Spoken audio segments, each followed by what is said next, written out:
سلام. اليوم الجمعة، يعني اليوم فيديو جديد ومعلومة جديدة كيف العادة. اليوم غادي نهضروا على اغرب عمليات النصب اللي دازت في التاريخ. المهم هاد الحلقة ديال اليوم غادي تعجبكم ديال بصح، وغادي تعجبوا فيها ديال بصح، حيت فيها شي حاجة اللي صراحة مضحكة ولكن في نفس الوقت معلومات زوينين انك تعرفوهم.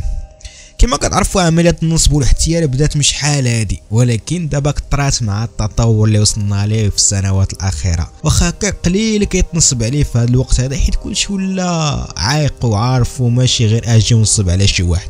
ولكن هاد العمليات النصب اللي دازوا في التاريخ وفين يبانوا على ديال دابا، راه كان ابداع في النصب والاحتيال. المهم بالنسبه للدراري الصغار اللي كيتفرجوا فيا، راه النصب والاحتيال شي حاجه اللي هي خايبه وممنوعه في القانون اصلا، وممنوعه في الدين ديالنا، يعني عمرك ديرها او لا تفكر ديرها. باش نشرحوا اكثر النصب والاحتيال، هو انك تبقى كتكذب على الناس وتعطيهم امل باللي غندير لهم مشاريع مثلا، ولا غدير لهم شي حاجه، او لا مثلا غادي تعطيهم واحد الفلوس، او لا راه مثلا تقول لهم راكم ربحتوا شي حاجه، ولا مثلا غادي ندير لكم هذه الخدمه هذه، عطوني الفلوس وغادي ندير لكم هذه الخدمه، ولا مثلا غادي تشدوا فلوس، وان فوا غيشد الفلوس يعني هو ما غادي يدير لك والو. هذا هو النصب. انا بسطها هكا غير الدراري الصغار اللي كيتفرجوا فيا، اما نتوما الناس اللي باغي راكم عارفين مزيان شنو هو النصب والاحتيال.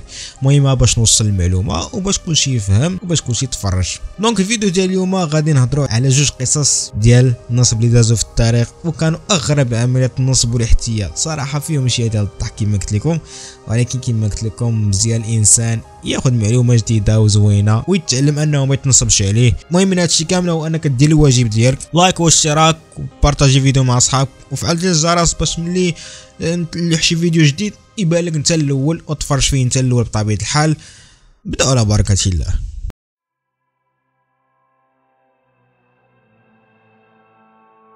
فرانك ابانجال او فرانك ابانجال من اشهر المحتالين في العالم، من اشهر النصابه في العالم اللي تقدر تسمع عليهم. هذا راه دار كلشي في الاحتيال والنصب، حتى خلى الممثل والمخرج ليوناردو دي كابريو يدير عليه فيلم سميتو كاتش مي اف يو كان.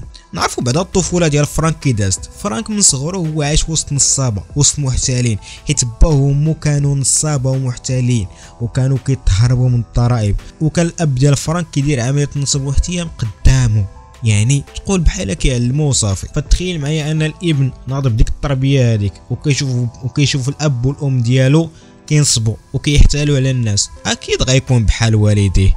وداكشي اللي طرا لفرانك، فاش كبر ولا نصاب ومحتال بحال والديه، ولكن فات والديه باساليب ديالو بزاف ديال الامور. فرانك كان كيعرف انه يزور الشيكات، وبهذا الزوير هذا قدر يجمع 2.5 مليون دولار، نقولوا 3 المليار مغربيه. غتقول لي راه حبس هنا، اكيد لا، السيد يلاه جعر ديال بصح. فتخيل ان فرانك كان كيسافر لاي دوله فابور. غتقول لي كيفاش كيدير لها؟ فاسمع. فرانك زور البيانات ديالو وانتحل شخصيه مساعد طيار مدني لاشهر خطوط طيران في امريكا. هكا ولا كيسافر فيما بغى فابور لمده عامين. تخيل معايا لمده عامين انه ما قدروش يجبدوه او ما قدروش يكتشفوا انه منتحل الشخصيه. غتقول لي عاوتاني صافي راه هنا سالا سيد، لا لا لا لا، يلا زاد جعرني ديال الجعرين بصح. بعد ما انتحل شخصيه مساعد طيار، رجع عاود انتحل شخصيه طبيب ديال الاطفال وخدم في السبيطار بلا شهاده بلا حتى شي حاجه. صراحه هذا هو اللي صح في المغرب. المهم غادا حكين نزيدو باللي اخر عمليه دارها هي انه انتحل شخصيه محامي وترقى حتى ولا مدعي العام. ناري هذا راه ما يمكنش، راه ما يمكنش صراحه، راه دار كلشي. ولكن في الاخير المخابرات الامريكيه عرفوه شكون، وعرفوا بلي كينتحل شخصيات وكينصب على الناس، ومشى هرب خارج البلاد. الى يومنا هذا حتى واحد ما عرفش فين مشى وشنو طرا ليه. ممكن كاع تلقى في شي دوله وزير ولا ملك ولا رئيس في شي دوله. مهم هاد السيد ما بقى ليه اثار. وهكا كانت القصه ديال فرانك. صراحه دار كلشي. ندوزو للقصه الثانيه. القصه الثانيه البطل ديالنا هو فيكتور لوسينغ. هذا قال فرانك ما درتي والو. الا قلت لكم باللي فيكتور باع برج ايفل 2 مرات ما غتيقوش، اكيد غاتيقوا، حيت هاد اللي بيعوا الشريه ديال برج ايفل هي اللي شهراتو بزاف في سنه 1925. وفي هاد السنه بالذات فرنسا يلاه ما سالت الحرب العالميه الاولى وترجع الامور لمجاريها. واحد النهار فيكتور ناض وقرا صحيفه باللي السلطات الفرنسيه كتعاني من التكاليف باش يصلحوا داك برج ايفل. تما السيد شعلت لي البوله في راسو باللي خاص يبيع برج ايفل هو واخا ماشي ديالو. فاسمع ليك القصه.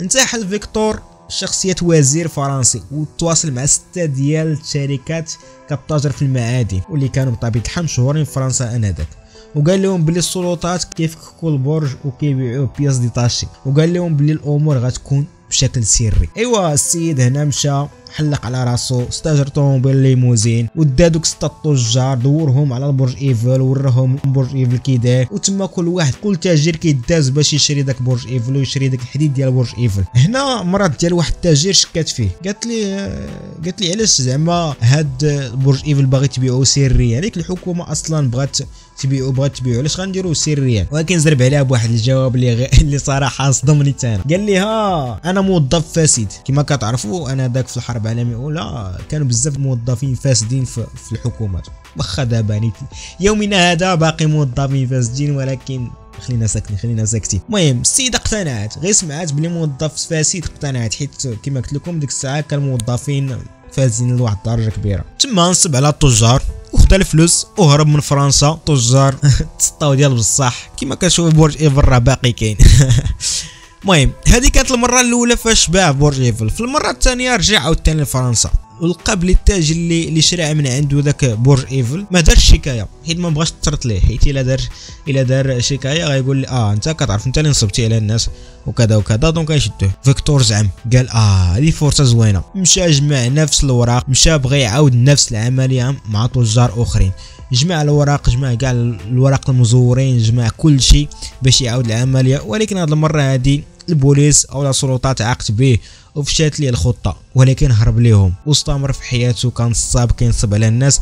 ولكن في 1935 شد امريكا حيت لقاو عنده فلوس مزورين، وداكشي باش يصاوب الفلوس مزورين لقاو عنده في واحد الحقيبه وشي وراق اخرين مزورين. المهم مشى للحبس، ولكن في الوقت فاش باغي يتحاكموه هرب، ولكن السلطات عاود تشد وتحكم ب20 سنه في الحبس. ولكن دوز 12 عام ومات بسبب مرض في الرئه في سنه 1947.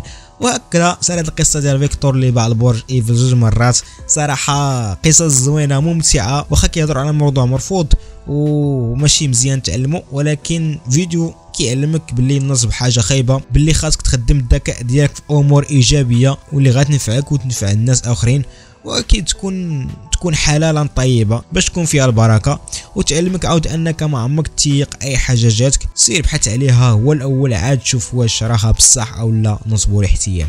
المهم هذا هو الفيديو ديالنا، حتى هنا كان معكم انا فاهم، ونتمنى تكون خارج وانت مكتسب حاجه جديده ومعلومه جديده اللي غتنفعك في حياتك.